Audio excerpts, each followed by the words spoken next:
Bwana Yesu asifiwe. Bwana Yesu asifiwe sana.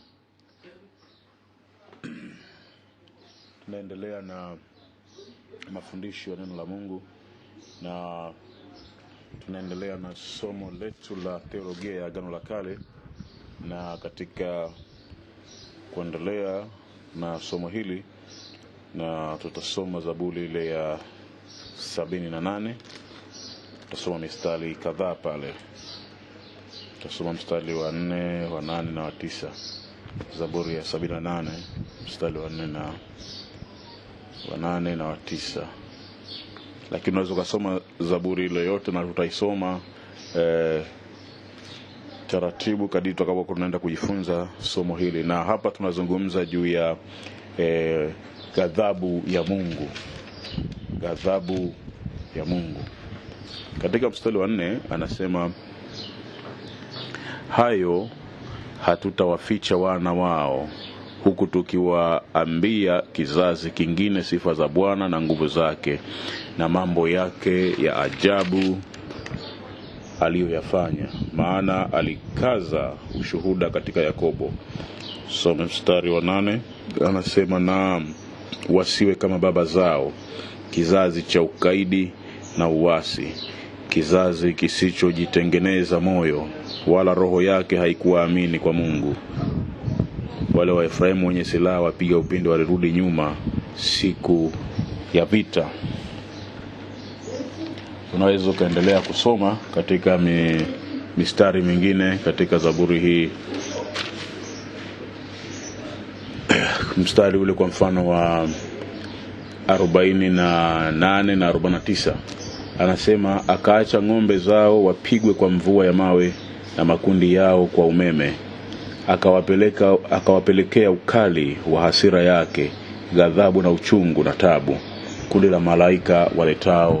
kundi la malaika waletao mabaya. Amba anarudia mstari wa 49 anasema, akawapelekea ukali wa hasira yake, ghadhabu na uchungu na tabu, kundi la malaika waletao mabaya. Katika Zaburi hii ya 78 historia inaonyesha kuna historia ndefu sana juu ya wokovu, na tunajifunza kuwa taifa la Mungu limepewa baraka za pekee.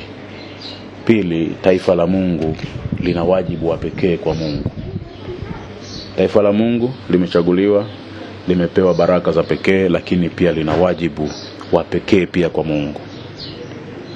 Katika mstari wa 8 hadi wa 16 katika Zaburi hii, mwandishi anaorodhesha mibaraka ambayo Waisraeli walipewa, na zaidi sana mstari wa 21. Tusome mistari ile pale. Anasema mstari ule wa 15, mstari wa 15 anasema, akapasua miamba jangwani, akawanyweshea maji mengi kama maji ya vilindi, akatokeza na vijito gengeni, akatelemsha maji kama mito. Mstari wa 21 anasema, hivyo Bwana aliposikia akaghadhibika, moto ukawashwa juu ya Yakobo, hasira nayo ikapanda juu ya Israeli, kwa kuwa hawakumwamini Mungu wala hawakuutumainia wokovu wake. Hapa unaona mwandishi anazungumza juu ya baraka na matendo makubwa ya Mungu aliyoyafanya kwa wana wa Israeli alipowakomboa kutoka kule Misri. Lakini anazungumza juu ya ghadhabu ya Mungu pia juu ya wana wa Israeli baada ya kuasi. Anasema moto ukawashwa juu ya Yakobo. Maana yake ni ghadhabu ya Mungu juu ya Israeli. Maneno mawili yanatumika, hasira na ghadhabu. Hasira ni jambo ambalo linampata mtu kinyume na matarajio, kinyume na mapenzi yake. Lakini ghadhabu kibibilia inatumika zaidi juu ya Mungu. Maana yake Mungu anapata ghadhabu juu ya dhambi na si juu ya mtu. Yaani Mungu anataka kupoteza dhambi, na kwa sababu dhambi inakaa ndani ya mtu, Mungu anakuwa na ghadhabu juu ya mtu mwenye dhambi. Kwa hiyo Mungu ana ghadhabu juu ya dhambi na sio juu ya mtu. Ila kwa sababu dhambi inakaa juu ya mtu, Mungu anakuwa na ghadhabu juu ya mtu mwenye dhambi. Katika Kutoka sura ile ya 32 mstari wa 9 hadi wa 10, tunaona Bwana anapata hasira. Anapata hasira na ghadhabu juu ya Israeli. Hebu tusome hapa Kutoka sura ya 32 mstari ule wa 9 hadi wa 10. Mungu anapata hasira juu ya taifa la Israeli na anataka kuangamiza kabisa. Anasema mstari ule wa 9 na wa 10, neno la Mungu linasema, tena Bwana akamwambia Musa, mimi nimewaona watu hawa, na tazama ni watu wenye shingo ngumu. Basi sasa niache ili hasira zangu ziwake juu yao, niwaangamize, nami nitakufanya wewe uwe taifa kuu. Mungu hapa anataka kugaili agano lake na Yakobo, na anataka kufanya agano jipya na Musa. Anataka kumfanya Musa kuwa taifa kuu baada ya uasi wa wana wa Israeli. Anapata ghadhabu, anasema nitawaangamiza watu, nitafuta kizazi hiki chote, na nitakufanya wewe Musa kuwa taifa kubwa. Bwana ana ghadhabu juu ya uovu wa Israeli. Katika Hosea sura ya 9 mstari wa 15, unaona pia Mungu anazungumza juu ya ghadhabu yake juu ya taifa la Israeli kutokana na maisha waliokuwa wanaishi. Anasema, maana huko naliwachukia kwa sababu ya uovu wa matendo yao. Mungu anawachukia kwa sababu ya uovu wa matendo yao.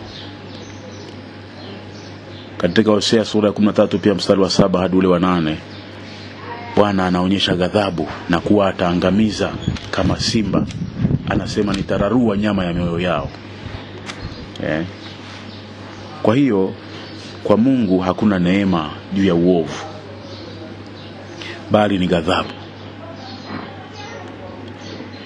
Kama Paulo anavyosema, je, tutende dhambi ili neema izidi? La hasha. Kwa hiyo pamoja na kwamba Mungu ni wa huruma, Mungu ni wa neema, ndio, lakini Mungu huyu hana huruma na hana neema juu ya uovu. Neema juu ya uovu haipo, bali ni ghadhabu tu. Na picha nyingine ghadhabu ya Mungu unaiona katika Mwanzo sura ile ya 6 mstari wa 5 hadi wa 8, ambapo katika ile gharika wakati ule wa Nuhu, ile Bwana aliona uovu wa wanadamu, na hivyo anatuma Tehom.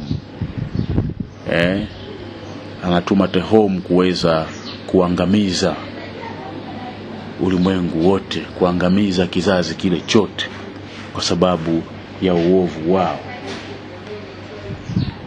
Soma ile Mwanzo sura ya 6, sikie Mungu anasema nini.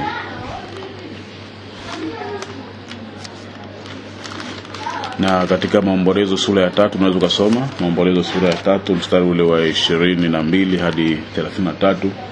Lakini sasa tusome Mwanzo sura ya 6 mstari ule wa 5 hadi ule wa 8. Anasema, Bwana akaona ya kuwa maovu ya mwanadamu ni makubwa duniani, na kwamba kila kusudi analowaza moyoni mwake ni baya tu siku zote. Bwana akaghairi kwa kuwa amemfanya mwanadamu duniani, akahuzunika moyo. Bwana akasema, nitamfutilia mbali mwanadamu niliyemuumba usoni pa nchi, mwanadamu na mnyama na kitambaacho na ndege wa angani, kwa maana na ghairi ya kwamba nimewafanya. Lakini Nuhu akapata neema machoni pa Bwana.